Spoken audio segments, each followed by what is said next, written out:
Okay, let's get started. Suprabhatam, everyone.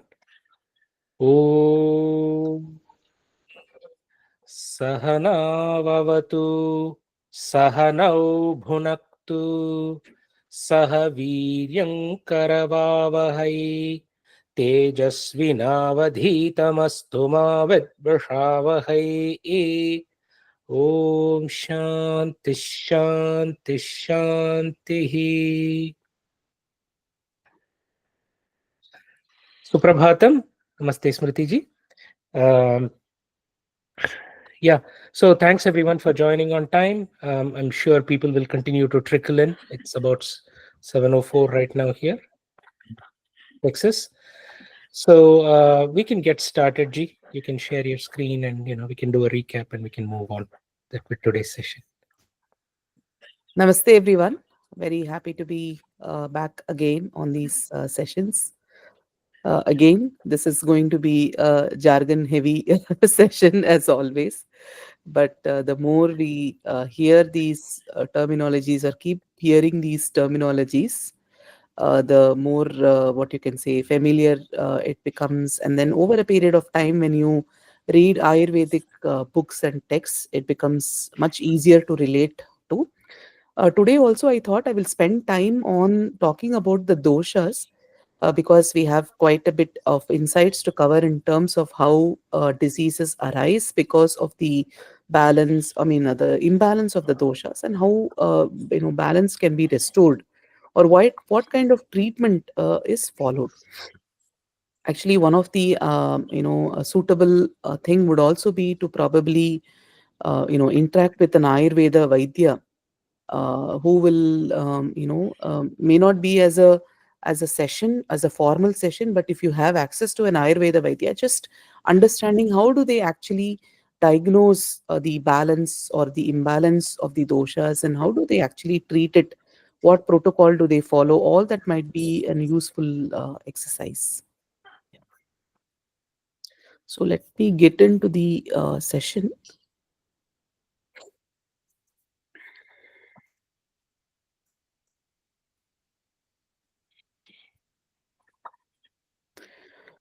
So in the previous session itself, sort of I had shared the entire slide pack. Again, this is going to be the same slide pack, but just that we're going to go into a little more details. So this is a very crucial, verse that all of us can learn. Samadosha samagnischa samadhatu malakriyah prasannatmendriyamanaha swastha ityabhidhiyate. So here it says that the dosha should be in balance, the agni should be in balance, the dhatu and mala should work appropriately. Dhatus are the various organs and tissues. The mala should be eliminated properly, and the prasanna, the atman and the indriyas should be going through a pleasant experience. And this is what we call as good health according to Ayurveda, which is basically here Charaka. The Ashtanga Hridayam talks about Vayuv Pittam Kafascheti Trayodosha Samasataha Vikrita Deham Ghananti Te Vartayanti Cha. So here the Vata Pitta Kapha maintain the health or the cause diseases. They need to be in balance, and the Vikriti, that is the imbalance cause diseases or the destruction of the body, and Avikrita, the balance or the non imbalance causes the health of the body. This is what is mentioned in these verses. Slowly you can try to read these verses aloud. The best way to get the pronunciations right is to try to read the verses aloud. So we saw that when we talk about this entire universe, we call it prapancha, because it is composed of the Panchabhuta. There are various theories. If you look at Sankhya Karika, if you look at Advaita Vedanta, each one of these philosophical system has a different view on how this entire universe was created. But nevertheless, all of these systems talk about the Panchabhuta being the fundamental building block of this entire universe. Of course, when we look at the modern sciences, we don't find the mention of these elements as being the fundamental blocks, but rather we would be reading about the various metals and minerals that occur in nature, the various atoms and subatomic particles and all that. But nevertheless, the Vaisheshika Sutras talk about the Paramanu being the very, very fundamental dimension, which is indivisible in nature. In a way, if you look at it, the word Atman also has contributed to the coining of the word atom, because atom was considered to be indivisible. Of course, later on there was a lot of discovery with respect to the subatomic particles and all that, quarks and many such things. But nevertheless, when you look at the principle of an atom, it was considered to be indivisible that way, right? So similarly, the when you look at the elements, the panchabhuta as such, there are very very they are considered to be very very foundational aspects or foundational building blocks. Of course, many things have changed over a period of time. We have modern science that talks about very differently from what is there in the Ayurveda text. So that is why there is often a conflict that arises, on social media, on public forums, on various even with respect to the acceptance of Ayurvedic medicines, in terms of what is how does it correlate with modern sciences, right? So a lot of research with respect to various Ayurvedic institutions has also been to look at how there can be a harmony between what we know through modern science and how what was there in these Ayurvedic texts. So people, are using a lot of these modern tools to validate some of the principles of Ayurvedic texts as well, like drug discovery, could be epigenetics, could be molecular biology, the biochemical processes, and many such things are being looked at very seriously in today's times. And we also have the vast, you can note this down, it is called the TKDL, Traditional Knowledge Digital Library. Yeah, it's called TKDL. It's an effort of the government of India to mainly log the entire, the insights that come from Ayurveda in terms of the various herbs and minerals and all that, so that when there is a patenting process in the West with respect to, say, turmeric or neem or whatever it is, right now we do see a lot of these patents emerging and also use in the public, domain, or in the public discourse, or even if you walk into a coffee shop, there could be a turmeric coffee in the US, right? Or a coconut oil based coffee. There are so many practical uses that people have come to do. But then there is also a patenting process which is there, which is removing these some of these insights from the roots. And if you look at it, say, for example, 50, 60 years later, nobody will be able to trace back the origin to Ayurveda.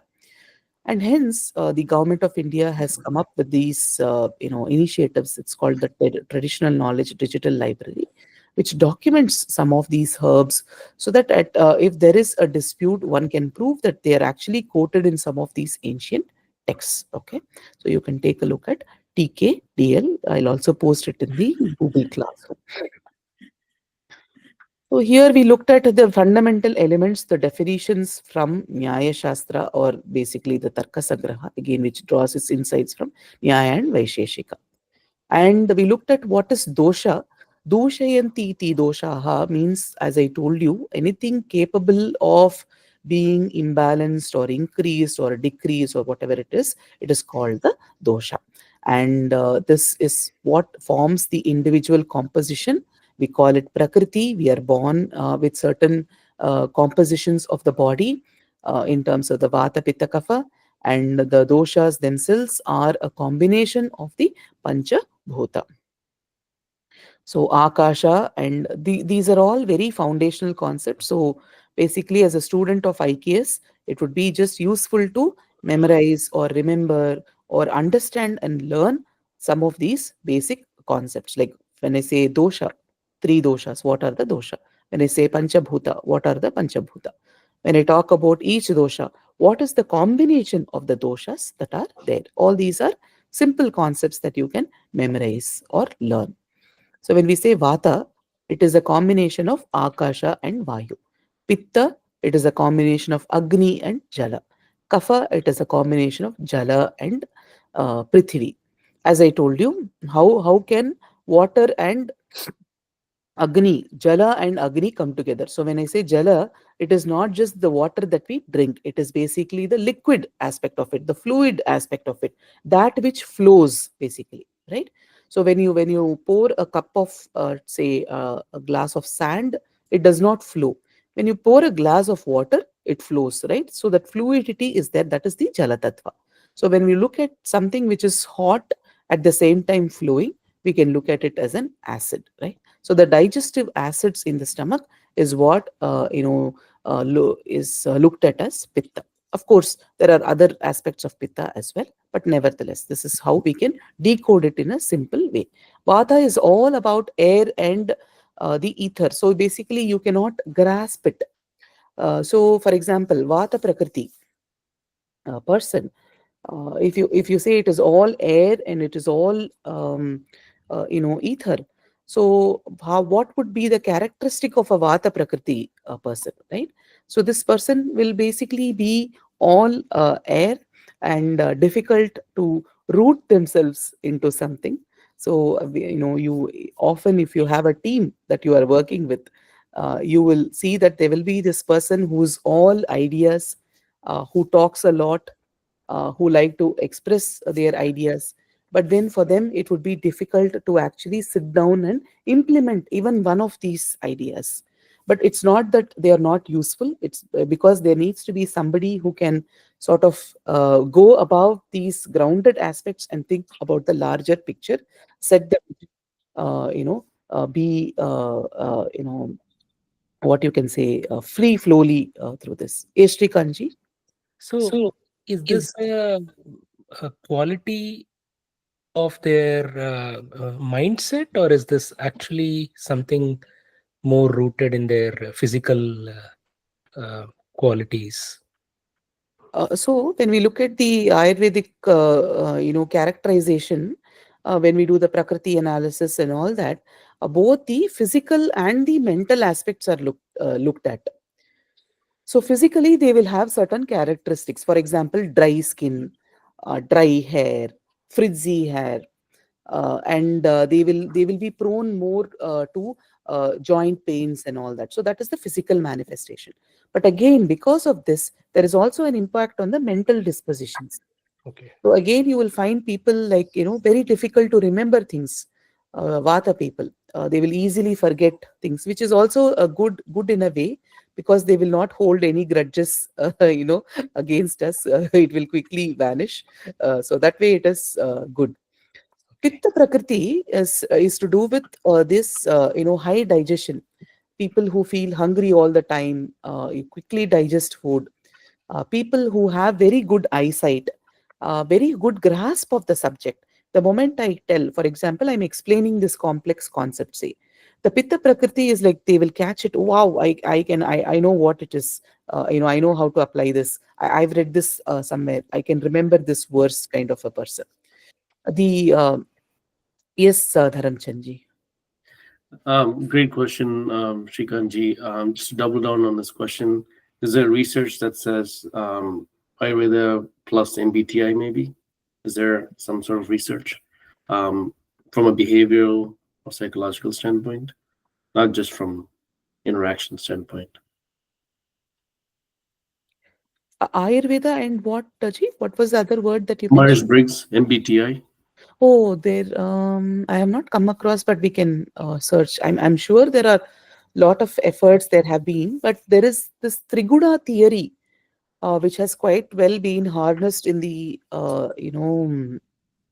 in the context of say modern organizational or teamwork and all that, personality, basically mapping the personalities.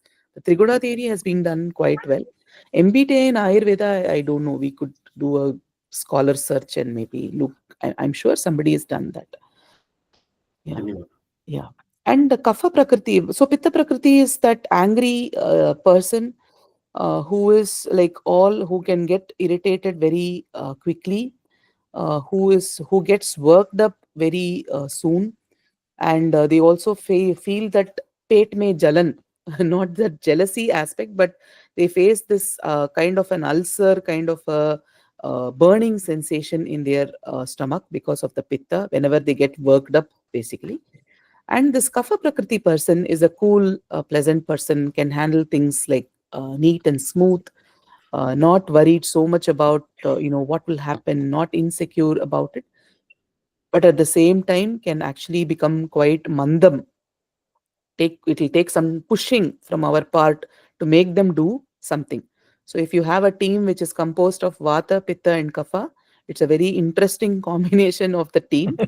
You, you will see that there will be a person who's all ideas, there will be a person who will shoot down, no, this is wrong, this will not work, I'm sorry, I'm quitting the meeting, kind of a person. So you will have to, the kapha prakriti will be needed to hold these two people and say that, okay, okay, let's cool down, let's look at the larger picture and let's move forward. Okay, so a lot of interesting things can emerge out of the dosha theory itself. So let us move on now from this slide, right? So there are a lot of factors that impact the doshas: diet, lifestyle, environment, emotion, stress, age related things, genetics, and all that we looked at in the previous session. I also thought I will bring out this particular thing, which is called the humor theory, because as you explore this particular this dosha and all that, you will eventually end up reading about this humor theory, because the doshas are often translated as humors when it comes to the English translation. But nevertheless, if you look at it, there is this old book which is called the On the Nature of Man, where the humor theory is described. Even Shakespeare uses it in some of his books, or some of his works. So here, if you look at it, the humor theory talks about four humors: blood, phlegm, yellow bile, and black bile. And this was believed to be causing the constitution of the body, pain, and health.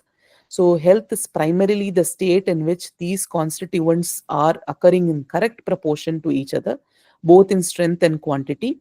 Pain occurs when they go out of balance, very similar to what the doshas talk about. So, having the right amount of humor is essential for good health. The pathophysiology of disease is consequently brought on by humor excess or deficiencies. But, however, when we look at it, so what has happened is that, somewhere probably there is no historical record for this. Somewhere probably some of these theories traveled from Bharat to, say, ancient Greek, and then adopted in the Western context. For quite some centuries, this thought process was being used.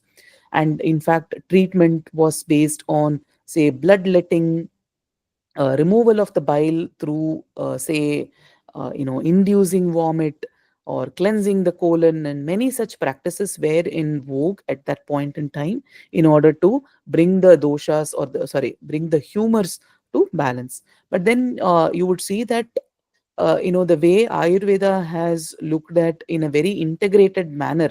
See, what happens is that even when you look at modern mathematics, some of the foundational principles, there is a lot of historical analysis on how some of these concepts traveled from India to the Middle East, then to the West. And because many the pagan worship was looked at very negatively, and that is one of the reasons why in Europe they started to hide the sources of some of these texts.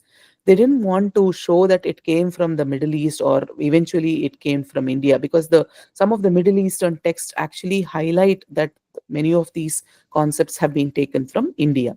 But then when many of these researches started to emerge in Europe, they could not attribute it, because it was considered pagan worship, it was considered satanic worship. Even the concept of zero, it took a lot of time to actually accept it as a valid number, because it was considered the work of Satan. right? So there have been things in the history, and when things are actually taken from one place to another, then it takes a lot of effort to actually prove some of these, because the proofs, probably you carried the manuscripts with the verses, probably you didn't carry the commentaries, or whatever it is. So the West, some of the theories of ancient mathematics, you would see that they would have been taken out of context, but then there was no work on proving or bringing out some of these. So then what happened was, the principle would be there, but then there would be no input on how this came, how it is valid, and all that. So similarly, when you look at, there is a possibility that the dosha theory traveled to the West, but then the underlying fundamental frameworks were not discussed, or how to take this forward fully as a medical system was not probably explored, or the changes that happen in Europe, in terms of the entire modern thought process or the modern medical perspective, led to the decline of some of these, right? So there could be a lot of reasons why the humor theory eventually vanished. So there was something called the doctrine of specific etiology, which had a lot of ramifications, which led to the decline of some of these thought process. A key principle underlying the 19th century germ theory of diseases, which said that every disease has an identifiable cause, typically some kind of a biological agent, and the understanding of that is crucial to understanding of the disease as well as treating that disease, right? So when this kind of a theory was propagated more, then people started to look at the various anatomical aspects, the physiological aspects, the various the hormones and endocrine system and the neurotransmitters and the various pathological aspects, the various viruses and bacteria and so many things. And overall, the humor theory didn't find much relevance as more and more modern concepts are started to modern, or uh, you know there are different ways Western concepts started to emerge, right? So this is the four humors that they spoke about: choleric, melancholic, sanguine, and then phlegmatic. Again, somewhat you can correlate with the dosha theory, but as when you dig deeper into the Ayurvedic text, you will see that it does not stop abruptly with the dosha theory. There is a full pathway in terms of using minerals, metals, and whatever occurs in nature to solve some of these problems, and an entire surgery pathway as well, and a very definitive say branches of Ayurveda are available to solve diseases, unlike what just vanished over a period of time with respect to the humor theory. But there is a striking semblance amongst between these two concepts. So we looked at this in the previous session, increase or decrease of the doshas. So Ayurvedic texts talk about the chaya, kopa, and many such things, where the disease actually first is localized, the dosha imbalance is localized, and then eventually it travels through the aspects. Yeah. So before we go into the lesson for today, let me do one thing. Maybe we can take this time to take a small Prakriti test, and then I will come back to this session. It's a very short test. It's not too time consuming, but that will help you to understand some of the characteristics better. Right? Just give me a moment.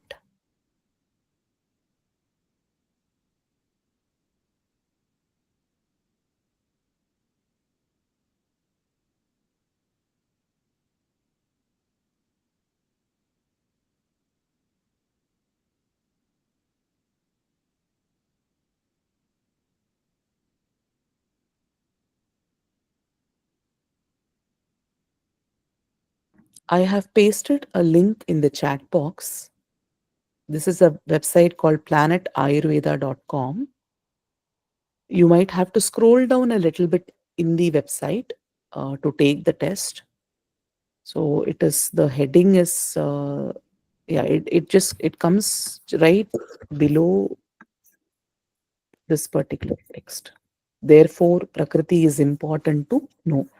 Below that, you will find a questionnaire with uh, these radio buttons.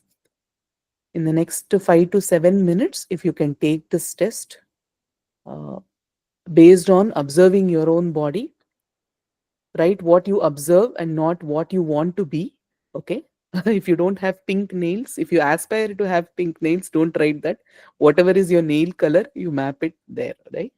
So just the quicker you take, the more honest we can be, right?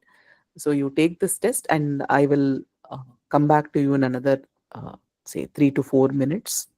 And if you're finished, you just put in the chat box that you have completed the test.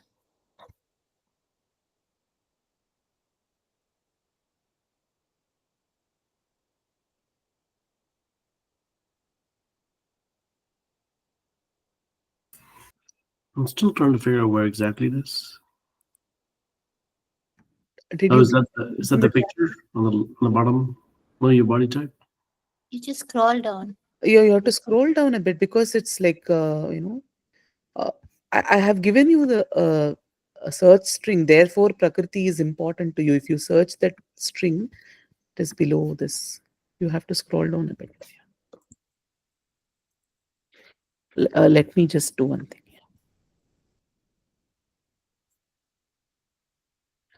So I'm just sharing the screen to show you. Sure. You have to scroll down a bit. Not this, not this, not this, not this. Is that the bottom? Yeah, right? here it is. This one. You see these buttons here, right? Oh, that. Okay, gotcha. You can take the test, and then you need to submit. Dhanyawad.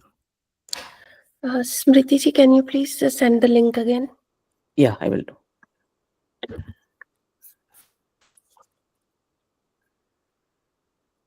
Thank you.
We can take 1 or 2 more minutes to complete the test.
Great. Many of you have completed. Let's take 1 more minute to complete, and then we can share notes.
Okay. So we will just probably do a show of hands or raising your hands, maybe. Okay. Okay. Oh, okay. Yes, Akshayji. I came out as a pitta. Oh, okay. Pitta. Only Pitta. Oh, thank God. Very Okay. nice. Sorry. You're pure Pitta. Okay. Prasad ji. Yeah, same as Pita Prakriti. Oh, okay. Okay. Very good. I'm a kapha. Oh, Totally. totally kapha. And Yeah. I'm a kapha too. Okay. Good. I So, got Kapha who Pitta. are the cool persons to work with? Okay, TCG. Kapha Pitta. Kapha Pitta. Okay. Vata Pitta. Vata Pitta. Okay. Anybody else wants to share? I was expecting myself to be Vata, but I got Kapha. Oh, okay. Somehow I guessed Darshanji will be a Kapha and Vata combined. So it turned out. Yes. Somebody else raised their hand. Prakriti Pita. Sorry, your Pitta. Your Pitta Prakriti. Okay. What is your name, Ji, by the way? My name's Karthik Natarajan. Oh, Karthik. Okay. Ashwin Ji. Vata. Sorry? And Vata. Pitta and Vata. Okay, okay, okay. Arun Ji. Just Pitta. Oh, just Pitta. Okay. Shanti ji, Yeah, just Pitta. just Pitta. Very good. Kalyan ji, Pitta. Pitta. Radhika. Kaf, Kapha. Kapha ji. Okay, okay. Neeraja ji, Vata and Pitta ji. Vata, Pitta. Okay. Vasundhara, I'm assuming Vidhara, Yeah, it is Kapha. Kapha. Okay, okay.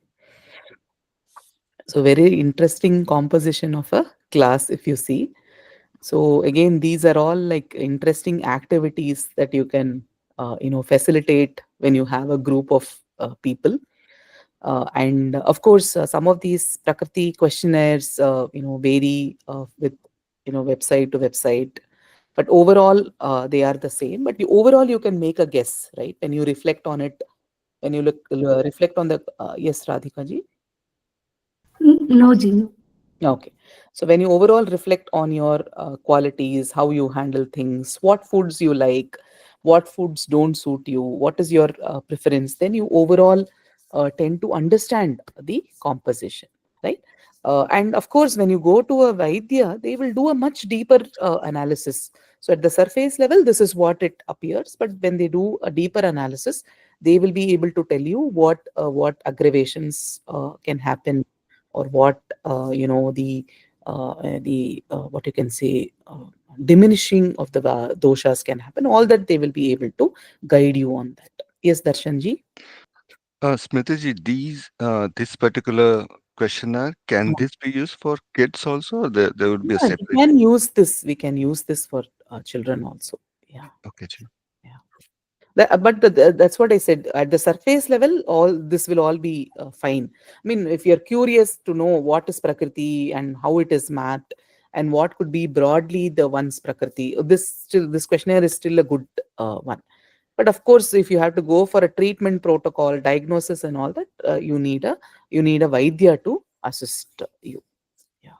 Right. Probably they would do Nadi Pariksha and all. Nadi Pariksha. And they don't use these kind of questionnaires. They will have a conversation with you to uncover many of these things. Yeah.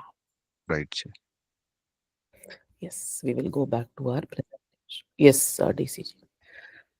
So in terms of universities in India or nationally, is it only BAMS or other universities that teach Ayurveda? Which is the university you're mentioning?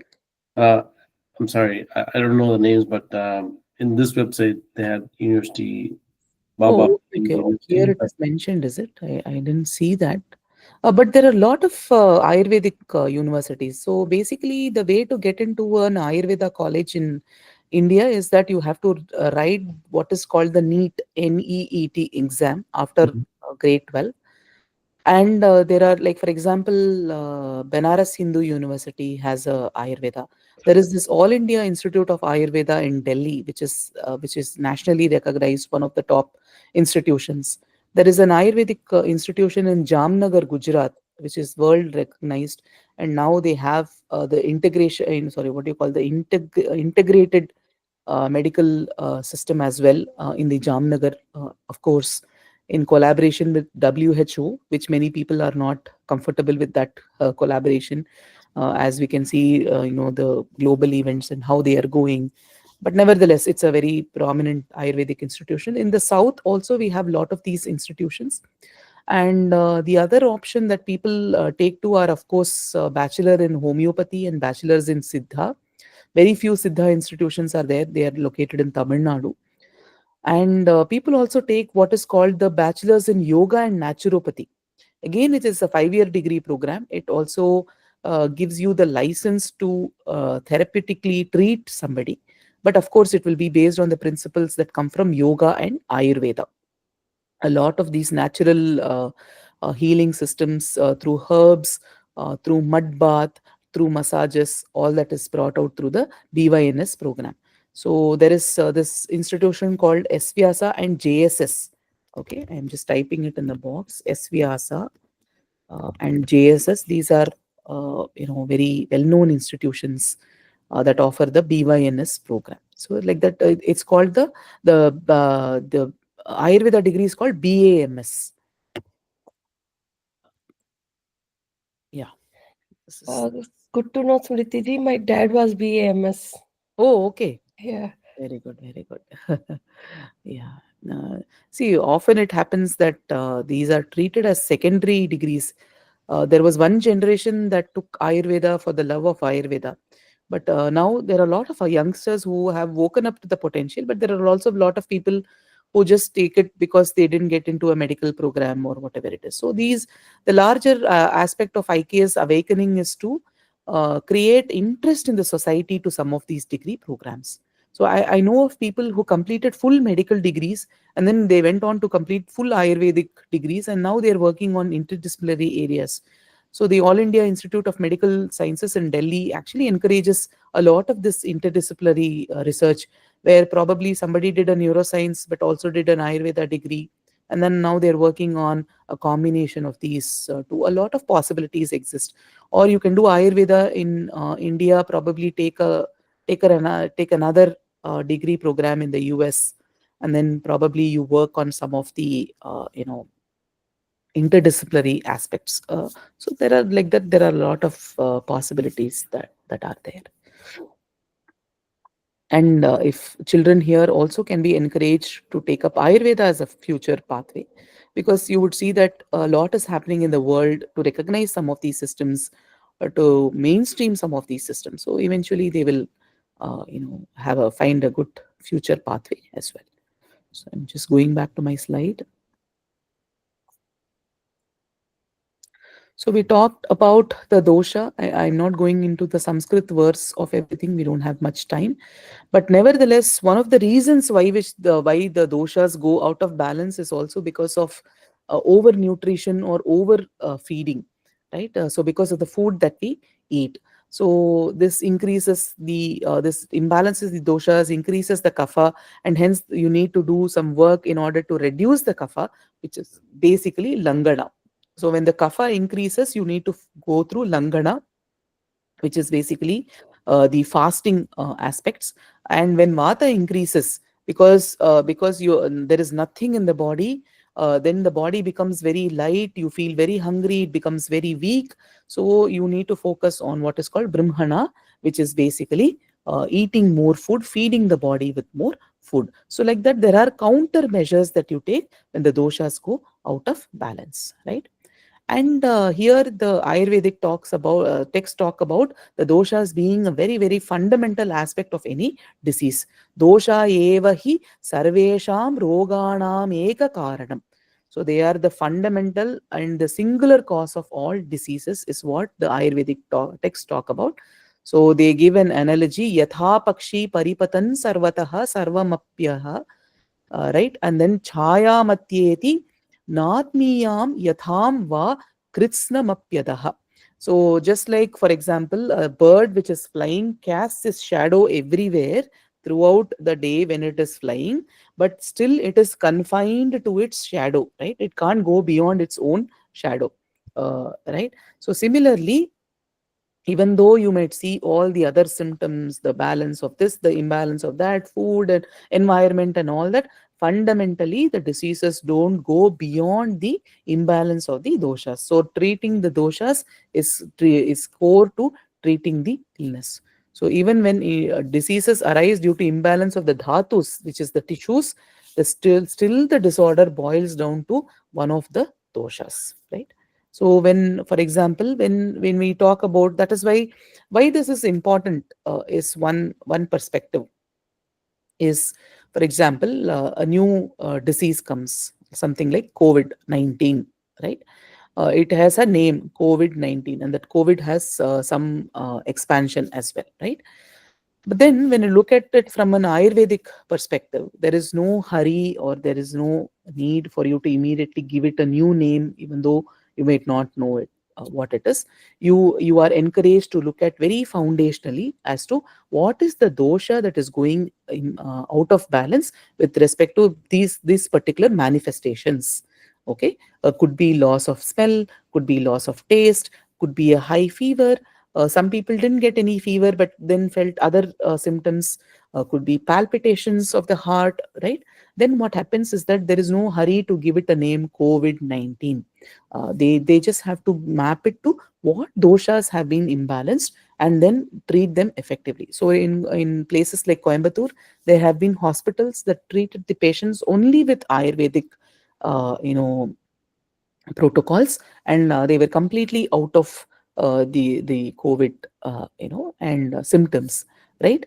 And there have been many people who said, we won't take the vaccines. We already have we go through Ayurveda. So there have been people in India who did not contract the COVID, or they contracted it but did not go have the same effects that others had, and then they were able to effectively handle the situation with the help of Ayurveda, because looking at it fundamentally through the lens of the doshas. So this is what we looked at in the previous session. Vriddhi samanaihi sarvesham viparitaihi viparyayaha. So equal qualities lead to increase. Vriddhi samanaihi sarvesham viparitaihi viparyayaha. So the opposing qualities lead to the decrease. So if you are already a Vata Prakriti and you sit in a dry environment, so this is this is why this Prakriti analysis becomes helpful. If you are a Pitta Prakriti person, on top of that you have like 5 coffees a day, then you can imagine how much more Pitta is generated. You will forever remain this agitated Rajasic person. In fact, one of my cousins used to joke that her colleagues used to stop her from drinking coffee, because then in every meeting everybody else appears very slow, because she has had this dose of coffee and she's all charged up. Now everybody else in the meeting looks slow, manda buddhi, not able to catch the point and all that. So her colleagues took all the effort to stop her from drinking coffee. So you can imagine each the Vata Prakriti is already like going through dryness and all. Now they go to a dry desert and live there. Then they might need a lot of other support, like a humidifier or a moisturizer or a frequent oil bath and many such things to counter the impact. So whatever, when the environment that you live in, the food that you eat, is aligned with your Prakriti, then the chances of contracting illness very early on in your life can be reduced. Okay, so what are the functions of Vata dosha? Don't be scared about all these verses. Over a period of time, you can read them. No hurry, but just to know the foundational concepts of the doshas, right? So, what are the functions of Vata dosha? If you look at it, since it is all to do with air and everything, it basically works on bodily movements, including breathing, circulation, the heartbeat, and all that, and even the sensory perception, because everything in the body works because of the prana. So if you have to feel if you have to perceive the reality properly through the senses, then you need the support of the vata. And also the apana vayu takes care of excretion or removal of waste from the body. And again, you need, after you eat food, the food digests, and then the energy travels throughout the body. For that you need vata, because it is movement. Vata is the principle of movement. And it also, because I told you vata, it's not constrained by anything. There is a lot of creativity, there is a lot of imagination, there is a lot of mental flexibility that is available. Unlike a kapha and pitta person who focus on reality alone, the vata prakriti helps you to imagine, helps you to be more creative without the constraints of other things, right? And it also controls speech and expression. So given these qualities, right, I'll just give you a minute to go through the functions of Vata dosha. Okay.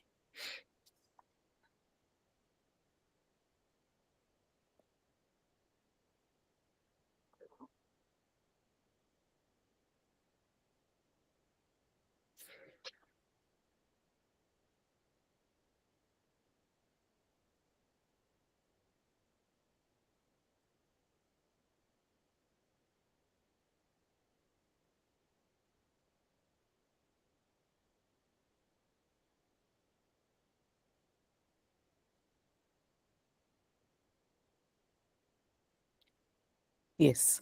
So now looking at the qualities of Vata dosha, you will be able to reflect on if Vata dosha goes out of balance, increases or decreases, what kind of symptoms you might have, right? Because it controls speech, it controls elimination of the waste in the body. You can see that there is difficulty in removing the waste from the body. So when Vata is very high, there is a chance that there could be constipation. Okay. And when the Vata is very low, then people tend to become very feeble in their talking, feeble in their voice, and all of that. Somebody has a question. Yes, Prasadji. Are we will be changing in these Vata, Pitta, Kapha constantly, or like you will be sticking in that like one dosha continuously? So there will be a foundational prakriti which is there to you, but there will also be situations when, because of the food that we eat, there is a vikriti cycle that happens. There is an imbalance, there is a balance. All these cycles also happen, right? So most likely you will see that the prakriti sticks on. It goes on for a very long time, but there will also be these periods when you could actually, for example, you might be a vata prakriti person, but because of overdose of something, there will be a vikriti, there will be an imbalance of pitta as well, as a consequence of whatever food that you have had or live in a particular environment and such thing. So there is both these things actually happen. So you don't keep oscillating, just that there will be periods of imbalance also that happen. Can I just add one point to that question? Yes, Ji. It's also phase of life. Depending on which phase of life we are in, our doshas will change. Correct. You become more prone that way to certain things. Yes. Yes. So that's what I said. It's a very subtle thing. It's not this way. It's not that way, kind of. So in fact, there is there is a Zen story where there is a person who makes wheels, and then he was not able to make his son a wheel maker, and then the king asked, then you are a wheel maker, why couldn't you make your son a wheel maker? Then this person says that to make a wheel, it should not be so smooth that the vehicle will slip, there is no friction. It should also be not so rough that there is so much friction that the vehicle can't move. So it should be in a certain state of balance. And unfortunately, I have not been able to effectively communicate this state of balance in terms of not too hard, not too soft kind of. And hence I was not able to transmit this knowledge to my children. Just a story, but nevertheless, you need to understand that these are very subtle concepts. So you will need a lot more information to understand like how this changes, how the vikriti happens. But nevertheless, broad understanding, even then, it helps you to model your lifestyle based on these understandings that you have developed. Okay, so functions of pitta dosha.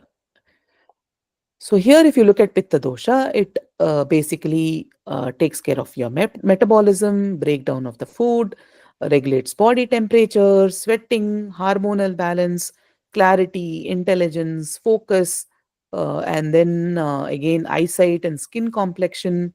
Of course, anger, courage, and assertiveness. So you will find a Pitta Prakriti person very, very assertive, can put forward their points in a very straightforward, no nonsensical manner, right? But then just take a minute to go through this particular slide.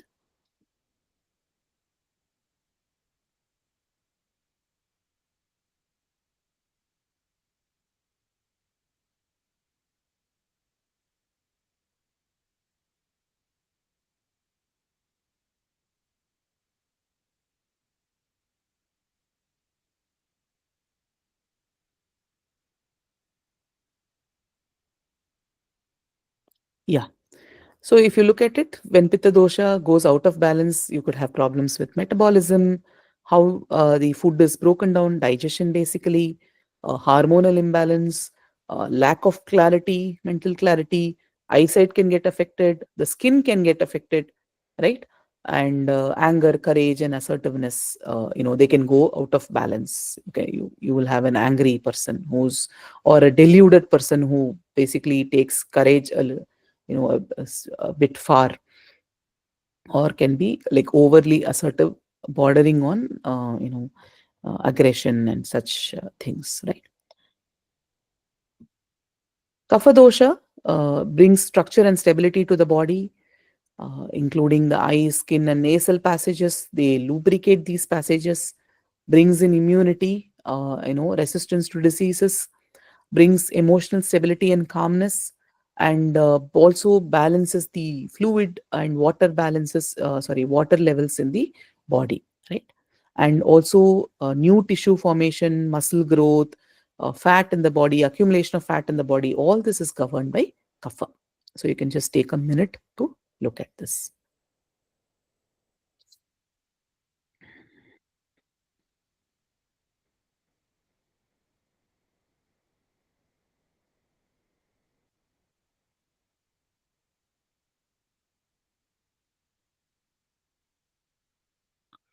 Smriti ji, the shlokas are from which This text? is Ashtanga Hridayam ji.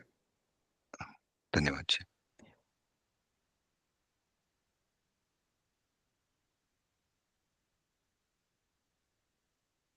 Yeah. So when kapha dosha goes out of balance, you can imagine, like when you take each point, right, basically stability of the muscles and formation of the muscles, accumulation of fat can become problematic. Body's immunity can be, what you can say, you can lose immunity of the body. Very low resistance to disease can happen. And then even formation of tissues, or the water levels can go out of balance. There is also a counter reaction when the pitta increases very severely in the body.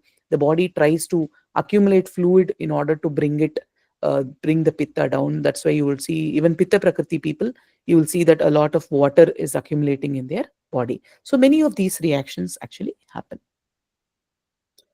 So here what happens when vata increased and vata decreases? It's the same verse, but just that we have broken it down so that it's easy for you to read when you go through the slides. I know each one of you is very busy throughout the week. I at least got the good fortune of staying in some of your houses. I totally understand how busy all of you are, but please do take the time to go through these slides, because at the end of the day, you will develop more and more confidence while trying to decode some of these. It takes a lot to go to a researcher level, but at least to go to a educator level, educate children, right? You will be able to modularize it and offer it to young people when you keep reading the slides and develop more and more confidence. Of course, our books are also there as a supplement. When it comes to young children, you won't be going into so much depth, but then for you to overall understand, this particular thing becomes important, right? So vata increase leads to emaciation. So they become very thin people. So generally, when people have very thin frame, you can understand that there is a vata prakriti associated with that, right? And then there is a desire for hot things. Kampa, there is a tremor in the body. There is also bloating and fullness, constipation, a lack of strength, lack of sleep because the mind is not stable. It is all vata. Irrelevant speech, just going on blabbering things, gibberish, right? Delusion, dizziness, timidity, and all that, right? A decreased vata, again, debility of the body, speaks very little, becomes very feeble, loss of consciousness, and all symptoms of increased kapha, like digestion and everything, is seen in a vata depleted person. Pitta increases Pita Vin Mutra Netra Twak, right? So here, if you have Pita is yellow color in the feces, Vin Mutra in the urine, Netra in the eyes, Twak in the skin, and then you have excess of hunger and thirst, Kshut and Trit, you have excess hunger and thirst, and then you have feeling of burning sensation in the body or digestion or whatever it is, and very little alpa nidrata. Okay, all these are symptoms of increased pitta. Pitte mando analaha sheetam prabha hanihi. So mande anala, weakness of the digestive activity. Digestive fire is weak, and then there is cold shita, which is coldness, and the prabha hani, lack of luster. Prabha is that brightness, is that luster. This lack of luster on in the complexion happens when pitta goes down. So that is why they would say that when people have lot of these face, young people, they get lot of these blisters on the face, acne and all that. So one of the reasons they say is, when you enhance the digestive system, automatically you will see that all of this comes down. So for example, when they intake too much oil, say they are eating a lot of snacks, say the teenagers, right, then there is a lot of oil on the face, and then you see a lot of this acne. That is because the digestive system gets impacted for them.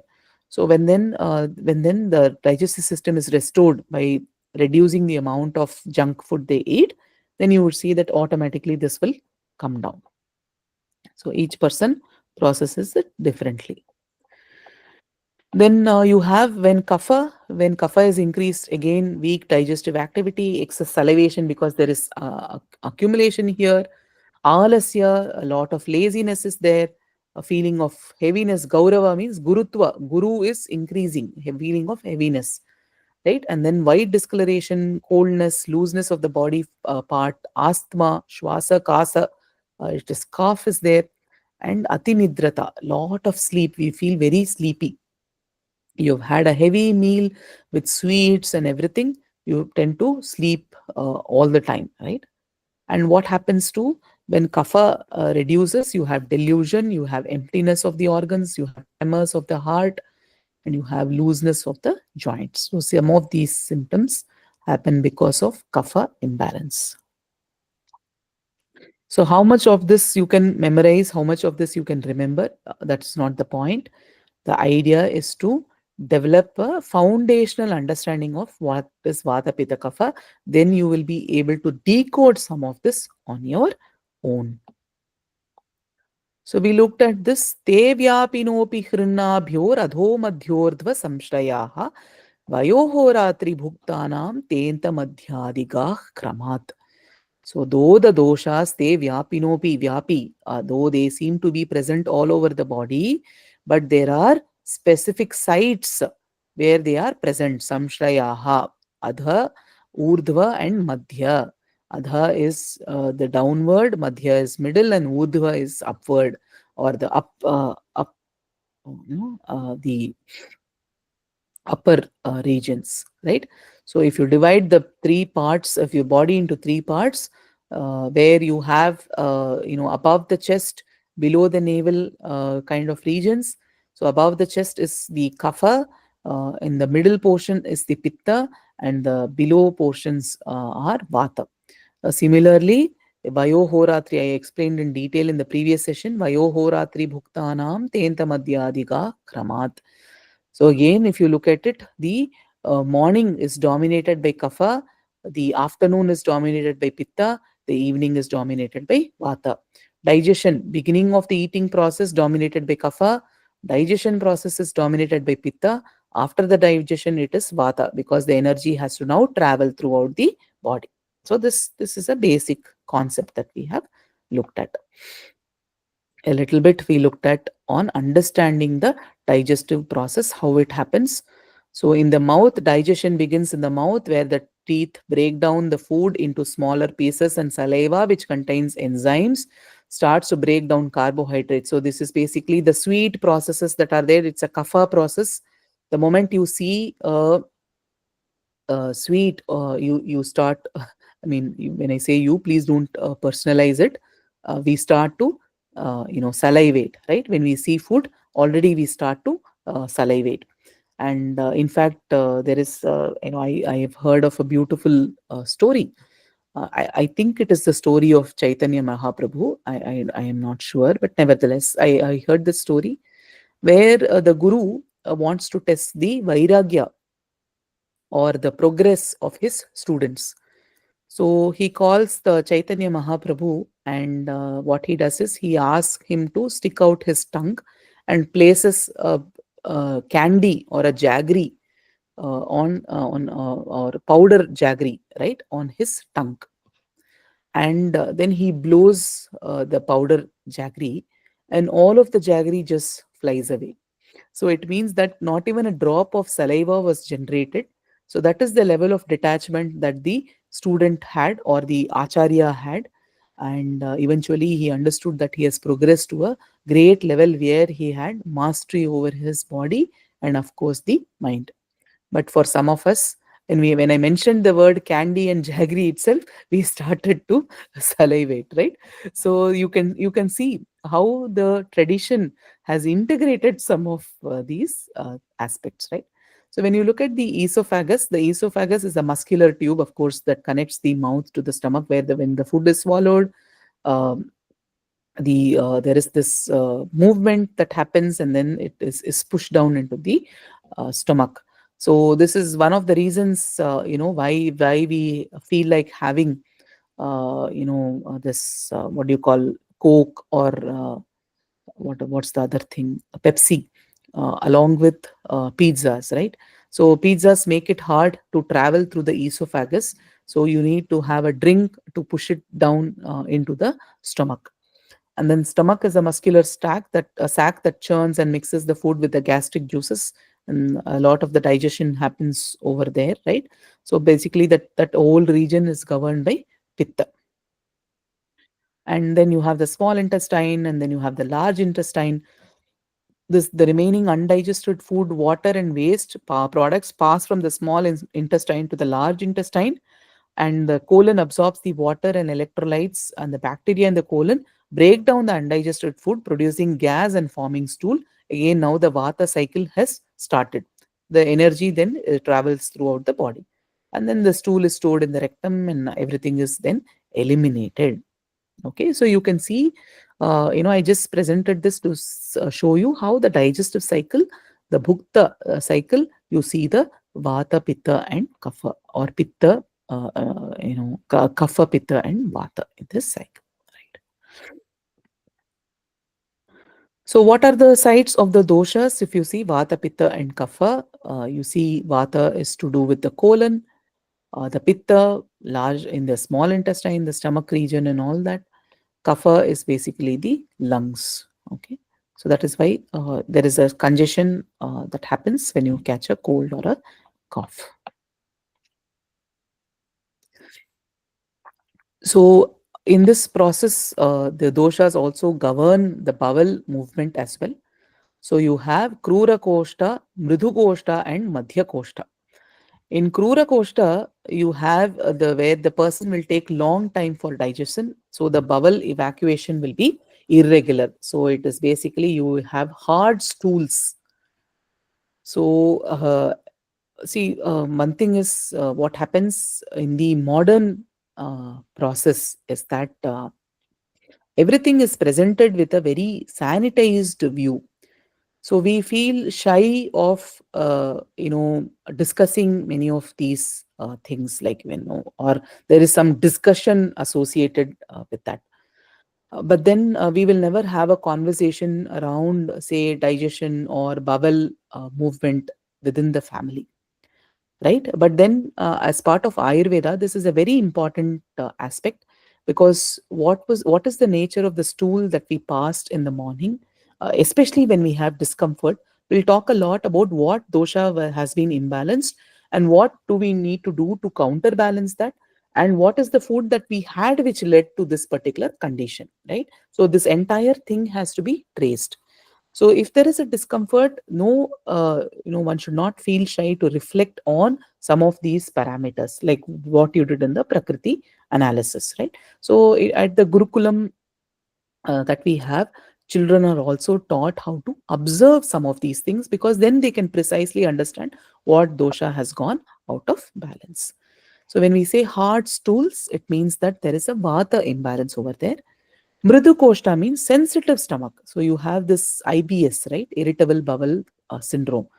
The moment many people, even children, have this for that matter. So very short digestion period, you have it, and immediately you feel like clearing, right? And then this happens that there is a lot of pitta in the build up over a period of time. So such people should avoid things like coffee and tea, because what happens with coffee and tea is that of course it interferes with the melatonin cycle and all that is there, but it also leads to certain peristaltic movements which basically enable the quick evacuation of the bowels. There are a lot of people that I know who cannot clear their bowels if they don't have tea or coffee in the morning, right? The first tea they need to have, only then they will be able to clear their bowels, right? Because it enables certain movements of the colon and rectum, because of which the waste is eliminated. But then with people with pitta, if they have such things, again there is a very short digestive cycle, immediately they have to clear it up. Madhya Koshta is a sort of a balance. Bowel evacuation at appropriate times happen. It's basically there is a balance that is there. So treating Vata, don't worry about this entire slide. Just to tell you that what are the various ways that a Vaidya treats Vata problems. Okay, so you have things like the main aspect for Vata people is that you need oil in the body. So if you have taken up veganism and you are a Vata Prakriti person, then it means that you are not getting any fat component or oil component from the food that you eat, right? So one of the ways you can balance that is by applying oil on the skin, right? So I know a few people who are vegans, but then who are also Vata Prakriti, but then they go through a lot of suffering because they don't have the essential kapha that they need. So the other way to solve this is that you take oil, you warm the oil. You can take tilka tel, or you can take coconut oil, just warm it a little bit and apply it on the skin, because the body absorbs through the skin as well, right? So one of the reasons why people, who live a natural life, who live an Ayurvedic life, discourage you from using a lot of cosmetics, like for example, too many moisturizing creams, or other things that people apply on the face, because the skin also absorbs some of these chemicals, right?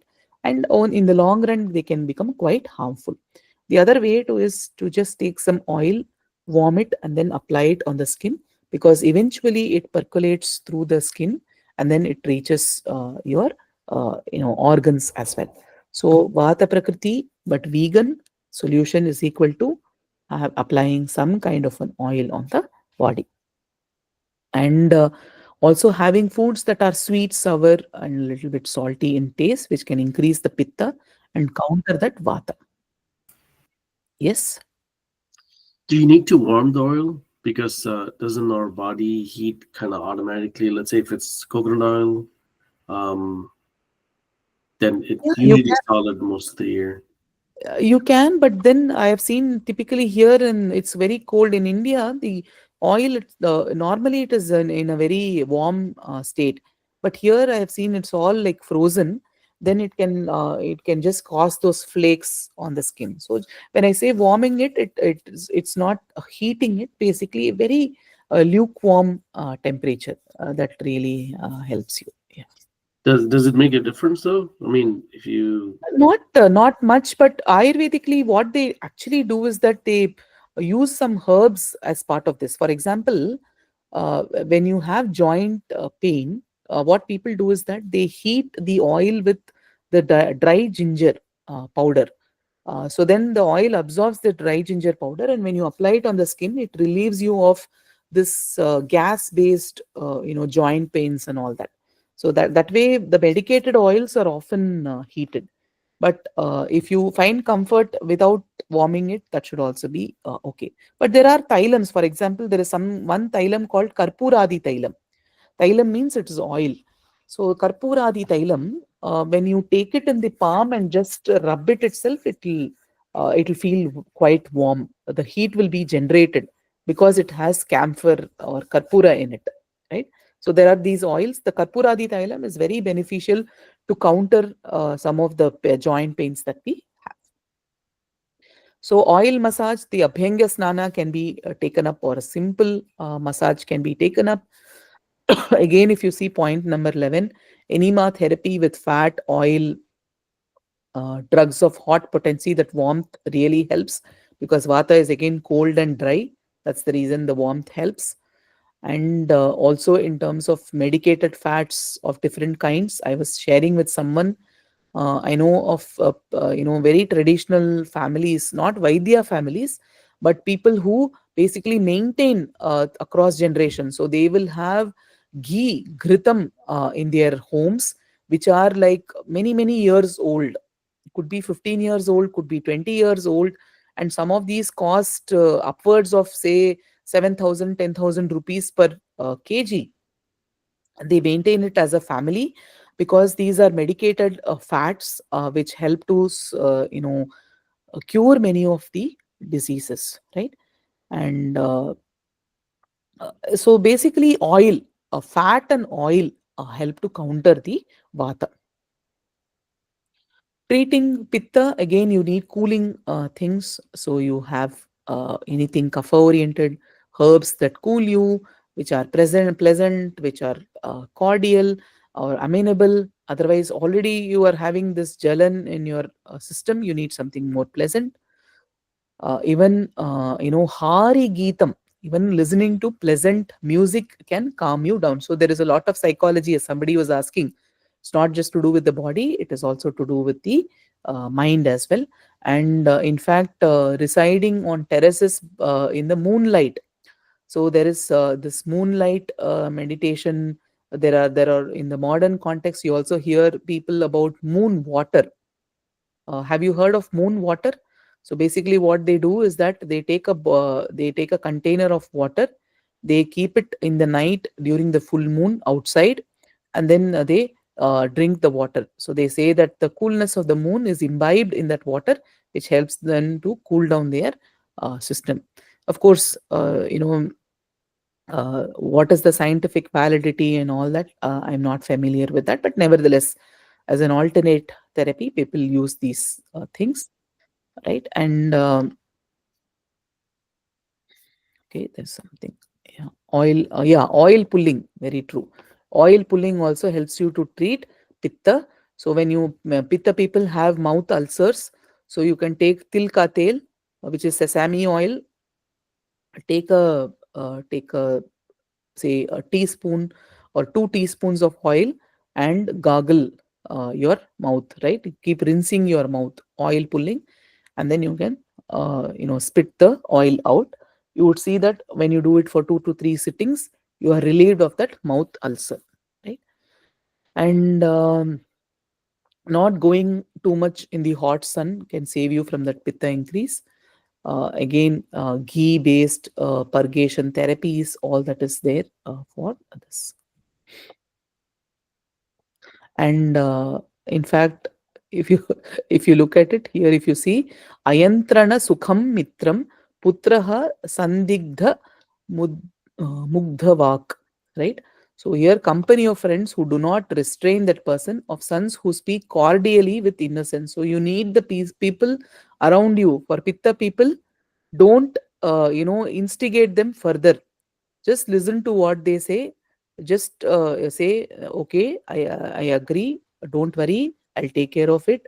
Always have a pleasant attitude towards them.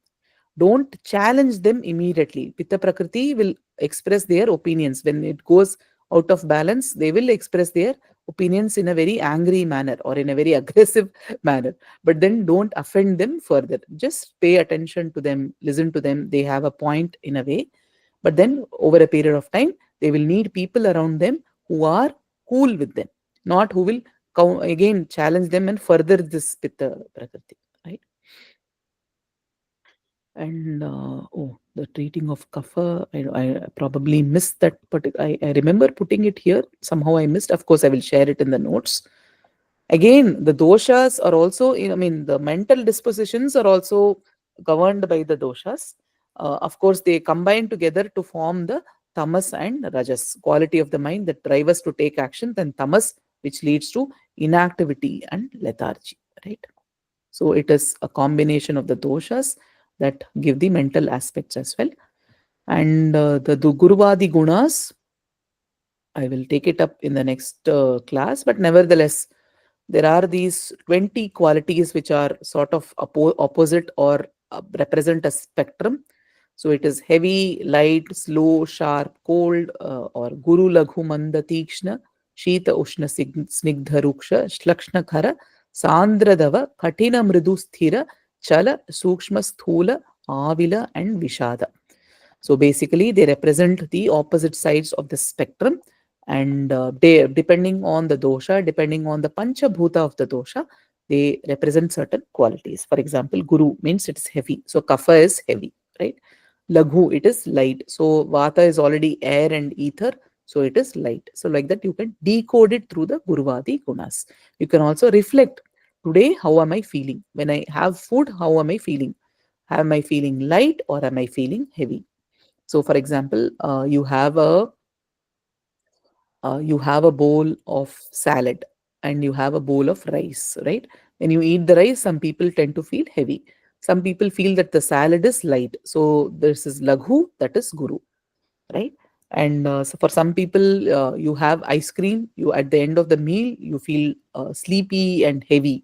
For some people, they have ice cream at the end of the meal. They feel that it helps them to digest. So similar. So each one goes through a different thing.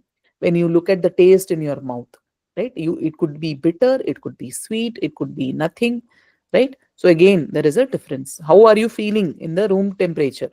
Some people feel very warm. Some people feel it's very cold, right? So it is Ushna and Shita. So like that, people go through these different experiences, and you can decode it through the lens of the doshas. And in the design of pedagogical tools as well, in a classroom, you can design it based on the Guruvadi gunas, based on the Prakriti, based on the doshas. You can design certain things in a classroom where children are learning, right? So there are so many more applications of the same.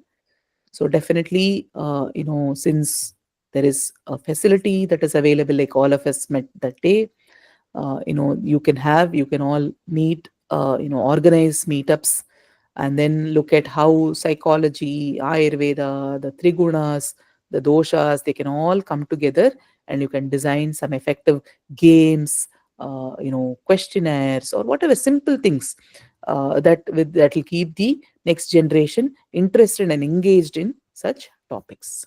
Yeah. Darshanji has something to say. Smriti, you mentioned this moon water. So I was just recollecting. There's some people on Kojagri Purnima, they keep the milk in the moon and then Oh, they oh, drink that. oh, okay, okay, So okay. probably it might be related to Yeah, this. it is related to that for sure. Yeah. Basically, they harnessing the power of nature to imbibe those qualities in the food that we eat. Yeah. Yeah, and on the Kojagri, it's a full moon, so probably that's the tradition. Yes. Any one or two reflections based on today's session, if you can share, then we can conclude.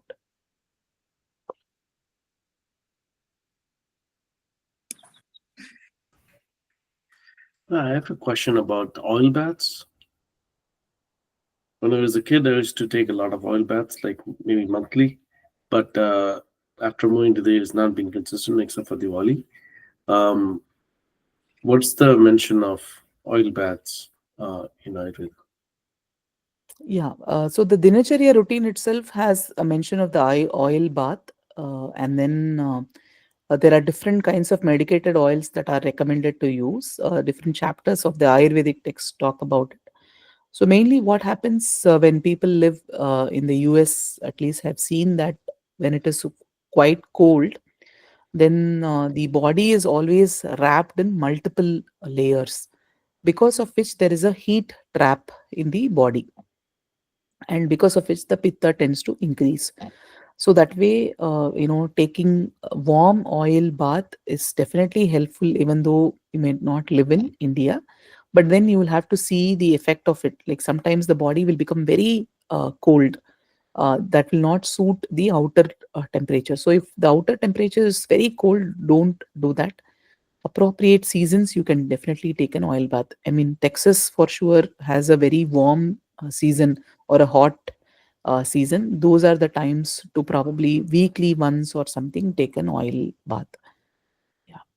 But if you're Vata Prakriti, then probably applying oil to your skin on a regular basis might really help to harmoniously manage the situations. Yeah. Gotcha. One more thing is that cold baths, cold showers every day. I was doing that for like 3, 4 years, and then all of a sudden, I had some issues, and then some doctor said like you should go warm only, so Yeah. don't use cold. Even during winter, I used to take cold showers. Yeah. So then something went in imbalance. Now I'm trying to get back to the warmness. So Okay. it's just a random question, but maybe it's all related. Yeah. Some of the Ayurvedic texts talk about not pouring hot water or warm water on the head. So, normal temperature water is always encouraged. So, if you have to switch from cold shower to, if you have to go back to cold shower, the one of the ways to do it is to take it at very normal temperatures. So, instead of hot water or cold water, somewhere in between, if you start training your body, eventually you will be able to go back to the cold water showers. But I do agree, cold water shower is so amazing that it feels so difficult to take bath in hot water. Yeah. Yeah, I also used to have the cold water, और मुझे फिर सर्दी हो गई तो उसके बाद फिर वो छोड़ दिया. Okay, you can do some pranayama and then take care of the sardi and still continue the cold water bath. Of course, not freezing temperature. It can be quite, harmful for the joints and the flow of the blood and everything. So one of the ways by which, one of the ways to take a cold water bath is what to do is that take some water in the hand or in a towel, and then you rub the entire body. So when you rub the body, the neck and everything, the blood starts to flow and then the body becomes warm. Then it becomes, or get used to that cold water. Then it becomes easy to take a cold water bath. So instead of like an ice bucket challenge, like fully pouring it or just switching on the shower, all of a sudden the water falls on you, then it can be quite shocking for the body. So rubbing the body generates the necessary warmth or necessary temperature to be able to handle that cold water. So that is how we manage the Himalayas. Like, Himalayas, where will you get, you will have to walk to get a bucket of hot water. So I just take bath in the cold water, but the rubbing, I do the rubbing cycle, and then I just take a quick bath in the cold water. Yeah. Which pranayam? I mean, it's better to do a series. It's not about just one pranayama and then this thing, but the Kapalabhati actually takes, generates warmth in the body. And, just yesterday I was talking to a few people. I mean, wherever I'm hosted, there is something called Thumo breathing in the Tibetan tradition. So what they do, there is a beautiful video, which again I will share in the group, where monks, they dip a rug in the cold water and the monks wrap it on their body, and then they do this Thumo breathing. And after that, when they take this rug, it is all dried up. So much heat is generated in the body. So that is how the monks manage the cold in the Himalayas. धन्यवाद. Reema ji? Smriti ji, these days people prefer taking the ice baths because like after the heavy workouts, they do that. I was trying to relate it to how we do like in Himalayas, we do Gangotri mein dubki lagana and all that in thanda pani. Is that actually like good for health, and especially these ice baths at home? या फिर बहुत ठंडे पानी में bath सोक करना, like bathtub में बहुत ठंडा पानी करके फिर सोक करना. Is it good or not good actually? See, the thing is that anything shocking to the body may not be so very good. So I don't know about this ice bath. I'm not familiar with this ice bath. But then, one should not shock the body too much. So it is always good to progress gently. Especially suppose you have had food just 1 hour before. or 1.5 hour before, the cold water can actually be quite risky. So, so what you can do is that always see to it that you don't shock the body either with too hot water, too much hot water, or too much cold water. So always this middle path helps. But there is nothing wrong in experimenting with normal temperature water. One need not always take bath in hot water. So as I told you, have a rubbing the body cycle, which will help you to bear some of these temperatures. But this ice bath, I'm not sure, Ji. The dubki is different because we just do it like for a few seconds and come out of the water. Mhm. But this ice bath, I don't know what is the recommendation. Do they ask you to like dip and stay in the water? It can be quite risky actually. But then also what happens is that there are a lot of these negative granthis that are formed in the body. And I say granthis, they're knots, not just physical knots, but there are also these emotional, what you can say, or toxic buildup in the body because of whatever activities that we engage in and all that. So when we take bath in cold water, some of these get relieved. That's why they say, when you walk in the Himalayas, Papa Vimochana happens. And when you take bath in Ganga, Papa Vimochanam happens. Of course, there is definitely a religious merit to it. But in a way, if you look at it practically also, there are these toxic knots or toxic accumulations that get relieved when you take bath in cold water. So that way also you come out as a transformed person. Right. Ji So yeah. जी मेरे husband actually वो बहुत heavy वाली exercises करते हैं जो जैसे western exercises होती हैं। फिर उसके बाद वो बोलते हैं कि ऐसे एकदम कोल्ड वाटर में जो बहुत ही ठंडा होता है, उसमें सोक करने से रिकवरी जल्दी मसल जल्दी रिकवर होता है। So that's what I tried it couple of time but I didn't feel good as I said like I got cold Yeah, and that's what the personally how we feel matters a lot actually. So that's an indicator of how we are able to take it. Ji.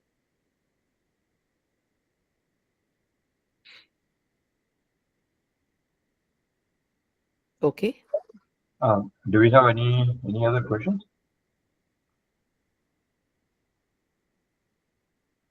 If not, thank you, Smriti, for another excellent session. So we'll resume our classes next week, and we'll be posting all the materials, follow-up materials for this class also in a couple of days.